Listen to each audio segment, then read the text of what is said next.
मसूरी जो नगर पालिका से उच्च न्यायालय के निर्देशों के बाद 1856 नाम पर आपत्ति की गई थी, जिस पर दूसरे दिन सुनवाई करते हुए डॉक्टर दीपक सैनी एसडीएम मसूरी द्वारा वार्ड नंबर 6 के 385 मतदाताओं पर शिकायतकर्ता यश गुप्ता द्वारा आपत्ति की गई थी। इस पर आज सुनवाई की गई है। उन्होंने बताया कि दूसरे दिन 45 मतदाता उपस्थित हुए थे, जिसमें से 19 आपत्तियों को खारिज कर दिया गया है क्योंकि मतदाता अपने साक्ष्य के साथ उपस्थित हुए थे। उन्होंने कहा कि देखा गया है कि एक ही व्यक्ति के मसूरी नगर पालिका परिषद और ग्राम पंचायत की मतदाता सूची में नाम दर्ज है। ऐसे में उनको 10 दिन का समय दिया जा रहा है, वह दूसरी जगह से नाम कटवाकर उनको साक्ष्य प्रस्तुत करे, जिससे कि उनका नाम मसूरी नगर पालिका की मतदाता सूची में दर्ज किया जा सके।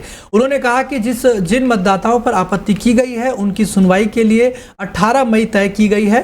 उन्होंने ये भी बताया कि अगर वह नियत तिथि में नहीं पहुंच पाते हैं तो उनकी फाइल लिस्ट जारी करके अखबार में प्रकाशित किया जाएगा। 20 मई को सभी छूटे हुए मतदाता मसूरी नगर पालिका में उपस्थित होकर अपने साक्ष्य को प्रस्तुत करें, जिससे कि उनके नाम को मसूरी नगर पालिका की मतदाता सूची में न काटा जाए। आगे उन्होंने ये भी बताया कि अगर 20 मई तक भी अगर मतदाता सुनवाई के लिए उपस्थित नहीं होता है तो यह मान लिया जाएगा कि वह अपना पक्ष नहीं रखना चाहता है। वह आपत्ति के साथ दिए गए दस्तावेजों के आधार पर जांच की जाएगी, जिसके आधार पर कार्रवाई भी होगी।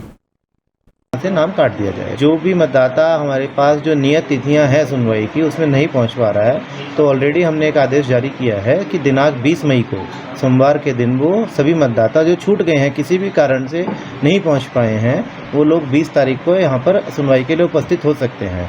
और दिनांक 18 को जो बाकी जो नियत तिथियां हैं सुनवाई की, जब वो कंप्लीट हो जाएंगी, उनके कंप्लीशन के बाद में सभी नाम ऐसे जो हैं उनकी एक सूची बनाई जाएगी जो लोग उपस्थित नहीं हुए थे, और दोबारा उनका नाम का प्रकाशन किया जाएगा कि ताकि 20 तारीख को वो उपस्थित हो सके। पर दिनांक 20 के बाद 20 तक भी अगर कोई नियत तिथि तक कोई यहाँ पर सुनवाई के लिए उपस्थित नहीं होता है तो ये मान लिया जाएगा कि वो अपना पक्ष नहीं रखना चाहते हैं, और फिर जो हमारे पास में जो दस्तावेज प्रस्तुत किए गए हैं आपत्तियों में और जो हमारी अपनी रिपोर्ट्स हैं जांच के बाद, उनके बेसिस पे अग्रिम कार्रवाई की जाएगी। वही तहसील भगवानपुर के गांव चोली साहबुद्दीनपुर के निकट एक प्राचीन शिव मंदिर स्थित है। यहाँ पर श्रद्धालुओं की भारी भीड़ जो है नजर आती है। बताया जाता है कि यहाँ पर दूरदराज से आए श्रद्धालु जो भी अपनी मन्नत मांगते हैं वह पूरी हो जाती है। इसी मंदिर के परागढ़ में एक नाथ जी का भी धाम जो है बना हुआ है। उनके बारे में ये कहा जाता है कि यह बाल अवस्था में यहाँ मंदिर में आए थे। इन्होंने यह भविष्यवाणी की थी कि सभी ग्रामीण गांव छोड़कर अपने सुरक्षित स्थानों पर चले जाओ, क्योंकि पास के क्षेत्र से होकर गुजर रही सोलानी नदी मंदिर को प्रणाम करने आएगी। जिस गाँव जलथल हो जाएगा, कुछ ग्रामीण नाथ जी की बातों को मान गए और अपने मकान खाली करके सुरक्षित स्थानों पर चले गए। कुछ लोगों ने नहीं माना तो उनकी भविष्यवाणी पूरी हुई, वह लोग इस नदी की चपेट में आ गए। तभी से उसके कुछ दिन बाद नाथ जी ने मृत्यु हो गई। उसके बाद आपको बता दें कि ग्रामीणों ने मंदिर परिषद में ही उनका धाम बना दिया, और अब ग्रामीण और आसपास क्षेत्र के लोग और दूर दराज से आए श्रद्धालु यहाँ पर आते हैं और अपनी मन्नत मांगते हैं, और मान्यता है कि यहाँ पर उनकी मन्नतें पूरी होती हैं। नरेंद्र कुमार है, मैं कानपुर देहात का रहने वाला हूँ। इधर पास के गांव में मैं रहता हूँ, कुब्बनपुर में, और ये भोलेनाथ मंदिर में मैं 3-4 साल से आ रहा हूँ। चोली गांव के पास में है, थोड़ा जंगल के एरिया में, नदी के किनारे पड़ता है। और जो मन्नत मांगते हैं लोग बाग आते हैं, हम भी मांगते हैं। हमने भी जो मन्नत मांगी हमारे भोलेनाथ बाबा मंदिर में पूरी हुई। मैं तो आता हूँ यहाँ बाबा की सेवा करने के लिए आता हूँ डेली। थोड़ा बहुत जो बाबा बुला देते वही सेवा करने आता हूँ, साफ सफाई कर देता हूँ और मंदिर में जल चढ़ा कर चला जाता हूँ। इस मंदिर की क्या क्या मान्यता है? इस मंदिर की जो है, जो मान ले जैसी इच्छा रखता है आदमी वो सब पूर्ण होती है। काफ़ी दिनों पुराना मंदिर है, प्राचीन मंदिर है। चोली गांव के बीच में था जो है नदी ने वो गांव उजाड़ दिया था। उसके बाद जो है गांव उजड़ के यहाँ इधर प्लाट में पहुँच गया। वही भगवानपुर में बदमाशों ने थाना क्षेत्र के खेलड़ी गांव का वो काला दिन, जिसमें एक 21 वर्षीय युवती मेहंदी लगाने के नाम पर घर से सिगरौड़ा जाने के लिए घर से निकली, मगर 1 महीना 5 दिन बाद उसका शव जो है वो घर पहुंचा।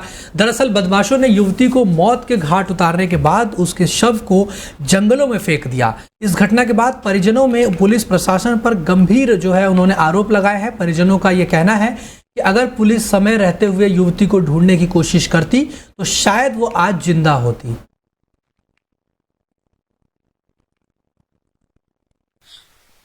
अब उसकी बॉडी मिली, अगर पुलिस चाहती तो वह जिंदी मिल जाती। गरट की लोकेशन बताई पुलिस वालों ने, गरट से ही उसकी लाश मिली। अच्छा, लड़कों के नाम भी बताए थे किसी? नहीं जी, हमें तो बताया था कि 2 भगवानपुर के लड़के, 2 सिकरोटा के, आगे हमें कुछ नहीं बताया उन्होंने। अरे कहते मेरी लड़की गायब हो और पुलिस में इंतला करी, कोई खैर खबर नहीं ली पुलिस ने, ना ढूंढन गई ना कुछ करा। और बस आ जाएगी हमने भी कहा जी हमारी लड़की ठा ली, अगर कोई भी खैर खबर नहीं ली है हमारी लड़की की। ये मिली तो मरी भी मिली और कुछ नहीं करा, ना मेरे घर पाई ना ढूंढन गई। और ऐसे ही भाई जैसे कि गरीब आदमी है और उनकी सहायता नहीं होगी तो एक प्रशासन से तो उम्मीद होती है गरीब जनता को, जब प्रशासन ही नाकाम रहेगा तो फिर क्या होगा।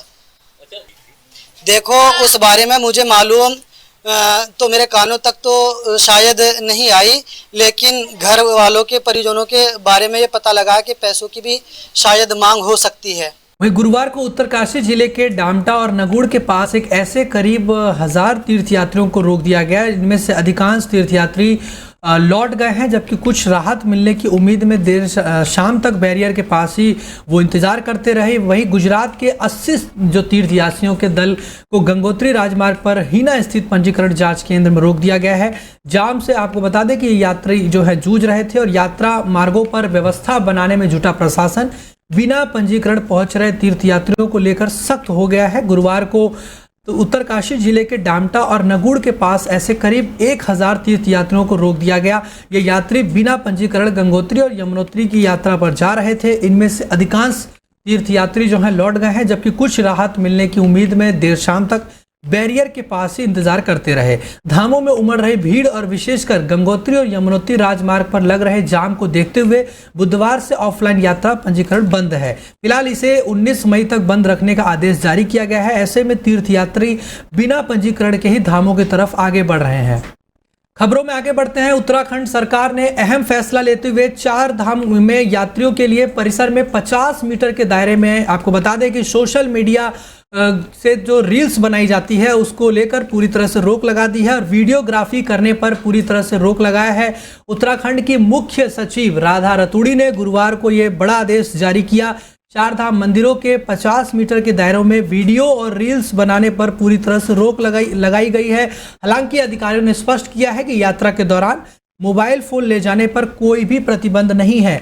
दरअसल वीडियो और रील्स बनाने पर प्रतिबंध का फैसला तब आया है जब कई पुजारियों और स्थानीय लोगों ने इसका विरोध करते हुए कहा था कि ऐसी गतिविधियां पारंपरिक मानदंडों का उल्लंघन करती हैं। राधा रतूड़ी ने संस्कृति और धार्मिक मामलों के सचिव को पत्र लिखकर इस संबंध में आवश्यक कार्रवाई करने का भी आग्रह किया है। इसके अलावा 4 धाम यात्रा में तीर्थयात्रियों की भारी भीड़ को देखते हुए उत्तराखंड के मुख्य सचिव राधा रतूड़ी ने वीआईपी दर्शन पर प्रतिबंध जो है 21 मई तक बढ़ा दिया है ताकि सभी भक्त आसानी से चारों धामों के दर्शन कर सके।